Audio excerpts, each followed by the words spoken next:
Hello everyone, welcome back to my YouTube channel, and today I am going to show you how I solved the toughest part of the NEET 2025, which is going to be physics, as you already know. And before that, if you haven't watched my previous videos on biology and chemistry, in which I share all the info regarding my NEET journey and how I scored 350 or the 316 bio, you can do watch them. They will help you in your journey also. So let's begin with this video. जैसे कि आपको पता है कि NEET 2025 का toughest part NEET physics था, also मेरे लिए भी वो सबसे टफेस्ट था।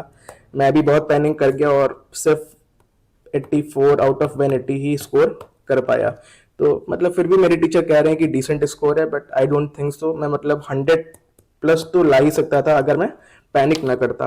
तो मतलब आगे बढ़ने से पहले मैं कुछ क्वेरीज हैं जो इसमें लेना चाहता हूँ कि how was I in both SRGs of Unacademy and Allen both. तो मैं आपको बता देना चाहता हूँ कि जो मैंने नीट 2024 दिया था उसमें मेरे 643 मार्क्स थे। मतलब मुझको एलन में भी और अन अकेडमी में दोनों में स्कॉलरशिप मिल गई थी। एलन में 99% मिली थी और अन अकेडमी में 90%। तो मैंने मतलब अन अकेडमी पहले ज्वाइन किया था due to good faculties of course. उसके बाद मुझे पता चला कि एलन भी स्कॉलरशिप दे रहा है, तो मैंने उसके टेस्ट के लिए ये ज्वाइन किया और फिर पता चला कि जिनका स्कोर उस साल 630 या 640 प्लस था उन लोग को डायरेक्ट एसआरजी में कर दे रहे थे, तो मुझको भी एसआरजी में कर दिया। तो that's why I was in Allen SRG. और आप कुछ लोग पूछ रहे थे कि मैंने 2024 के लिए प्रेप कहाँ से किया था, तो मैंने उसके लिए भी प्रेप एलन से ही किया था, लीडर बैच से। और 2025 में मैं एलन के अचीवर प्लस बैच में था, थर्ड फेज के।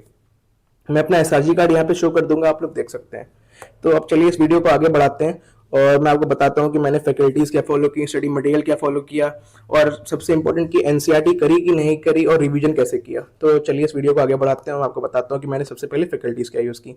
तो सबसे पहले जो मैं फैकल्टीज बताना चाहूँगा, मैंने इलेक्ट्रोडायनेमिक्स के मतलब आपको पता चलेगा कि मैंने अलग अलग टीचर्स से पढ़ा हुआ है। तो मैंने इलेक्ट्रोस्टैट्स के लिए डीजे सर को लिया था। मतलब बेस्ट है, मतलब मुझको तो इनसे पूरी इलेक्ट्रोडायनेमिक्स पढ़नी चाहिए थी, पर मैं नहीं पढ़ पाया। मैंने इनसे सिर्फ इलेक्ट्रोस्टैट किया अपना। मतलब बेस्ट फैकल्टी है, इस समय शायद करियरविल में है ये। मतलब one of the best faculties. Allen की भी बेस्ट फैकल्टी यही थे इलेक्ट्रोडायनेमिक्स की। मतलब इनके नोट्स बहुत अच्छे रहते हैं, बेसिक से एडवांस तक सारे क्वेश्चन कराते हैं। ऐसा कोई क्वेश्चन छोड़ते ही नहीं है जो मतलब आप एलन के टेस्ट में ना देखें। बहुत बहुत बहुत अच्छा पढ़ाते हैं सर, बहुत ज्यादा। और मैंने मैकेनिक्स के जो पार्ट के लिए पीएमपी सर को लिया था। मतलब पीएमपी सर से भी मैं शायद पूरा नहीं पढ़ पाया था। मैंने मतलब मैं अन अकेडमी में था, तो मैंने डीजे सर और पीएमपी सर के लेक्चर्स टेलीग्राम से डाउनलोड करके देखे थे। और पीएमपी सर से भी शायद मैंने सिर्फ ग्रेविटेशन पढ़ा था और और शायद काइनेमेटिक्स पढ़ा था, और मोस्ट ऑफली शायद और एक एक दो चैप्टर और पढ़े थे, मुझको भी याद नहीं आ रहा है, वो मैं टेलीग्राम पे आपको बता दूंगा। और आगे चलते हैं। और ये सब जो सबसे मतलब इम्पोर्टेंट टीचर मेरी जर्नी में, एसटी सर। मतलब बेस्ट टीचर, मतलब ऑप्टिक्स के लिए बेस्ट है, थर्मल फिजिक्स के लिए तो इनसे अच्छा कोई टीचर ही नहीं है कोटा में।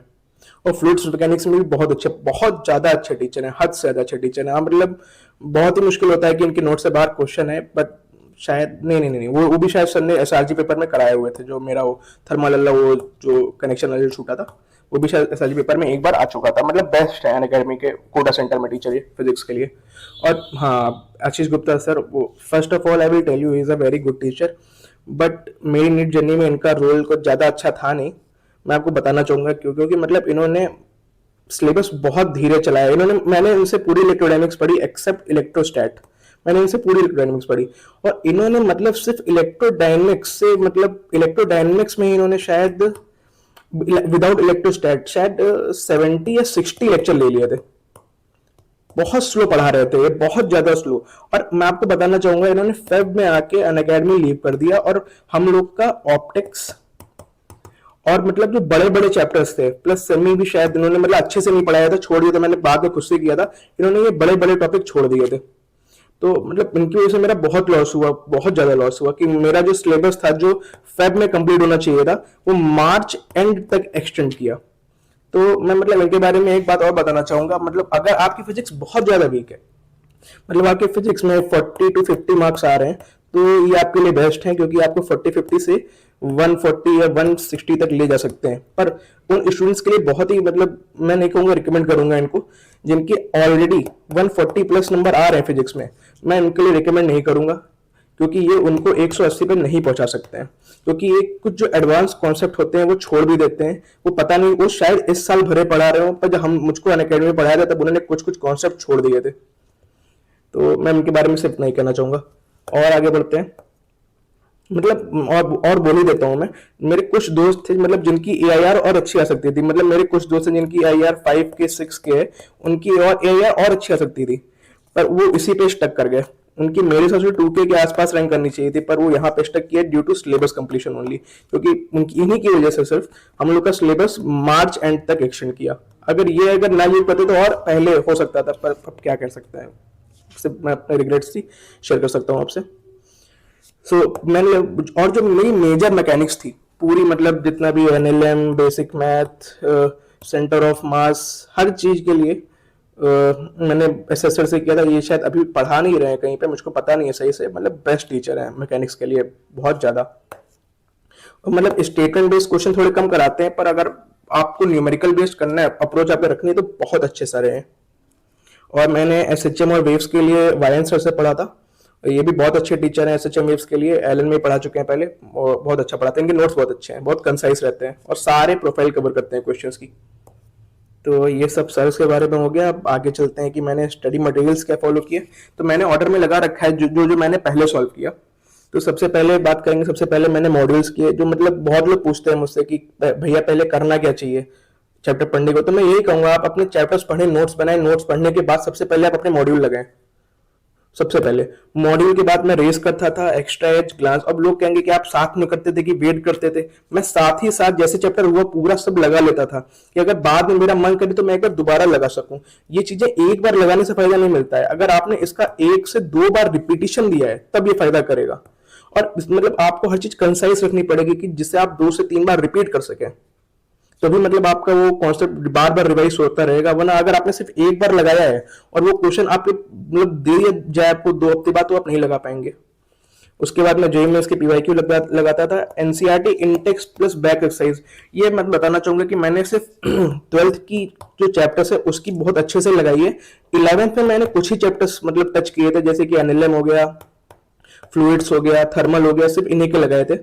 और सेंटर ऑफ मास इन सबके मैंने छोड़ दिए थे, मैंने नहीं लगा पाया था, टाइम नहीं बचा था मेरे पास। मैंने NCERT रीड की थी उसकी बस। उसके बाद जो टाइम बचता था मैं उसमें SRG मॉड्यूल लगाता था। और मैंने स्टेटमेंट बेस्ड क्वेश्चन के लिए जितने भी JEE मेंस के वो स्टेटमेंट बेस्ड क्वेश्चन आ चुके हैं उनके PYQ में, वो सब सॉल्व किए थे। ये बुक मैंने अपने टेलीग्राम उस पर डाल दी है, आप वहां से देख सकते हैं।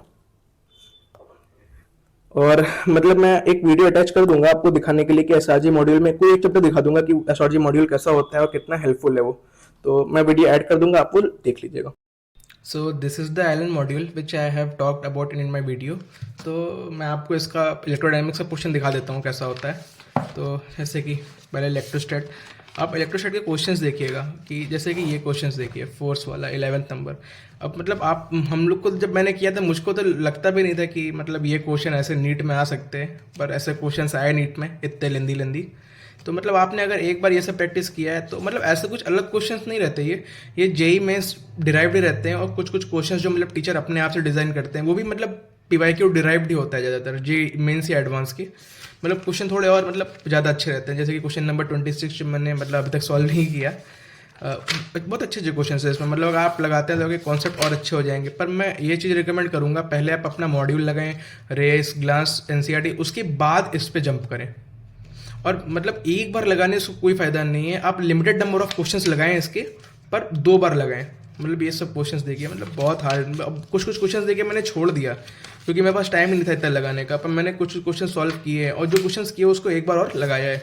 मेन दोबारा लगाना होता है, एक बार लगाने से कुछ फायदा नहीं होता।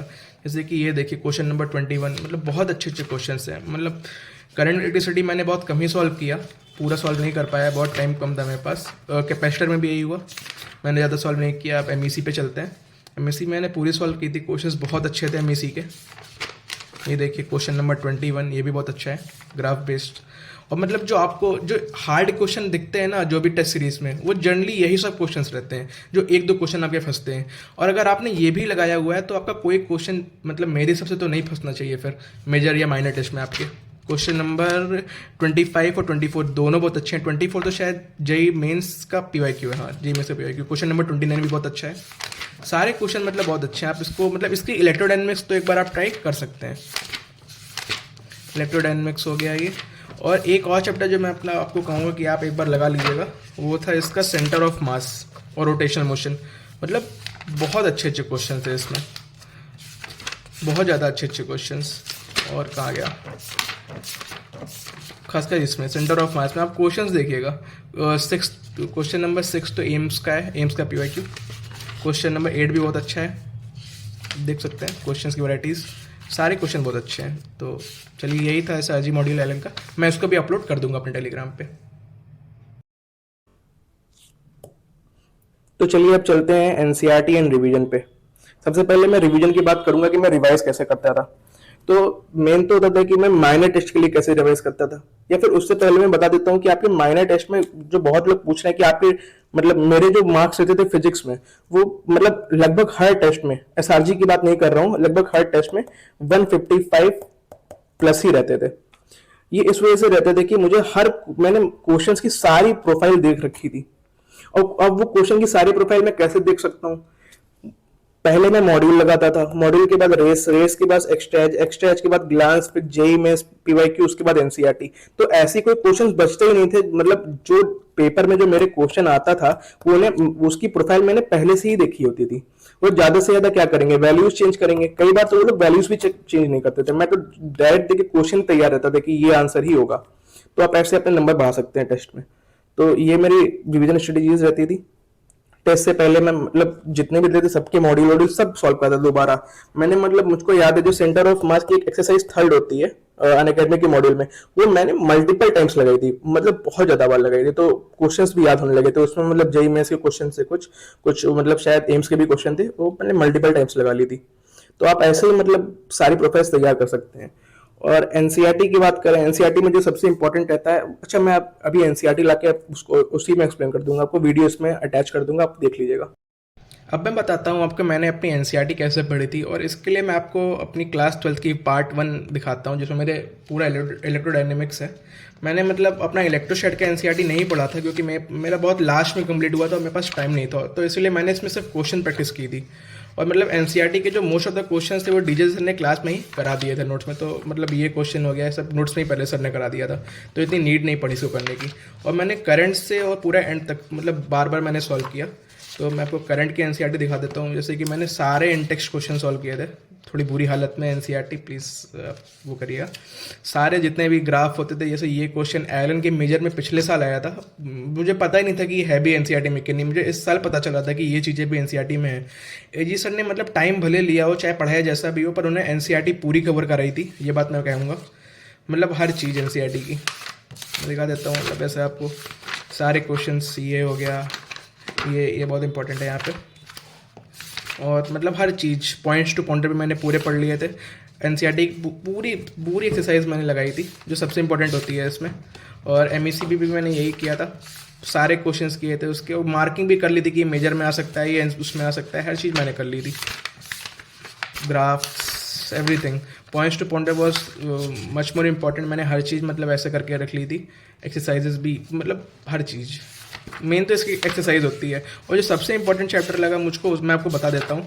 एनसीईआरटी वाइज सबसे इंपॉर्टेंट चैप्टर मैग्नेटिज्म एंड आप लोग को पढ़नी ही चाहिए। और खासकर उसका यह वाला पोर्शन जो लास्ट में दिया हुआ है, और यह वाला क्वेश्चन 5.3 एग्जाम्पल न्यू एनसीईआरटी का, मतलब बहुत इंपॉर्टेंट है। 5.4 भी बहुत इंपॉर्टेंट, जो लास्ट में लाइन्स दी हुई है ये सब बहुत ज़्यादा इंपॉर्टेंट्स हैं। और सबसे इंपॉर्टेंट ये है मैग्नेटिक प्रॉपर्टीज ऑफ मैटर, सबसे ज़्यादा इंपॉर्टेंट। मतलब हर साल क्वेश्चन आता ही आता है इसका, ये आपको ये मतलब रटा हुआ होना चाहिए हर चीज़। और बैक एक्सरसाइज तो कंपलसरी है ही, आपको लगानी ही है इलेक्ट्रोडायनेमिक्स में खासकर। और ये रही मेरी उसकी क्या कहते हैं ईएमआई की। ईएमआई में भी मैं यहाँ से शायद एम्स में क्वेश्चन आया था एक बार, ये क्वेश्चन नंबर, हाँ, और एडवांस में भी आ चुका है। एफ पार्ट इसका वीडियो में दिखा देता हूँ। ये एफ पार्ट एडवांस में भी आ चुका है और एम्स में भी आ चुका है। मैं अपने नोट्स शेयर करूँगा, उसमें इसका सॉल्यूशन भी आप वहाँ से देख सकते हैं टेलीग्राम पे मेरे। और एसी की भी मैंने शायद पूरी मेरी की थी मैंने अपनी एनसीईआरटी। पॉइंट्स टू पॉइंटर आप देख सकते हैं, सारे अंडरलाइन लगभग मैंने अच्छे से पढ़े थे। और उसके बाद जो सबसे इंपॉर्टेंट चैप्टर है वो एनसीईआरटी में उसका है ईएम वेव। मैंने मल्टीपल टाइम्स पढ़ लिया था, मल्टीपल टाइम्स। जो नीट में इस बार क्वेश्चन आया था, ऑल्दो मेरा गलत था पर यहाँ से था। और कहाँ गया, मतलब हर चीज़ पढ़ ली थी यहाँ से, मतलब मैं हर चीज़ की मार्किंग कर देता था कि यहाँ से ए आर बन सकता है, ये लाइन बहुत इंपॉर्टेंट है। आप भी ऐसा कर सकते हैं, जो मैचिंग आती है मेजर टेस्ट में वो यहाँ से आती है हर चीज़ की। और जो सबसे इम्पोर्टेंट पार्ट है वो ये है यूजेस का। मैंने मतलब मल्टीपल टाइम मैंने भी यहाँ मार्किंग की हुई है। जो मतलब मैं पी वाई क्यू करता था, जो 2023 में 2022 में जो क्वेश्चन आया हुआ था तो मार्क कर देता था कि जब दोबारा पढ़ूँ तो वहाँ पे मेरा ज़्यादा वो क्या कहते हैं फोकस वहाँ पर है मेरा। ये वाली टेबल मैंने बहुत अच्छे से पढ़ी थी। क्रिस्ट्रॉन वॉल्व मतलब बताते नहीं है बहुत सारे टीचर, ये सब एनसीईआरटी में लिखा हुआ है। और इसकी बैक एक्सरसाइज का क्वेश्चन नंबर 8.2 बहुत इंपॉर्टेंट है, क्वेश्चन नंबर 8.1 भी बहुत इंपॉर्टेंट है। तो बस मतलब मैंने ऐसे ही पूरी अपनी एनसीईआरटी की थी और आप लोग भी ऐसे ही कर सकते हैं। मतलब इसकी बैक एक्सरसाइज तो बहुत इंपॉर्टेंट रहती है, तो आप उसको सॉल्व कर सकते हैं। Thank you. मेरी एनसीईआरटी देख ही ली होगी, तो चलिए अब मैं इस वीडियो को एंड करता हूँ। और अगर मतलब मैंने हर चीज़ एक्सप्लेन करने की कोशिश की है, मेन तो दिक्कत यही है कि जो मेरे फिजिक्स में 100+ नंबर नहीं है, वो मेन रीज़न था पैनिक करने का।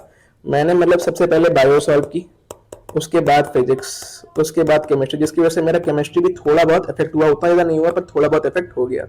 तो अगर मैं मतलब यहाँ पैनिक ना करता तो हो सकता है मेरा ये भी थोड़ा और अच्छा हो सकता था। तो मतलब और मैंने हर चीज़ बताने की कोशिश की है इस वीडियो में।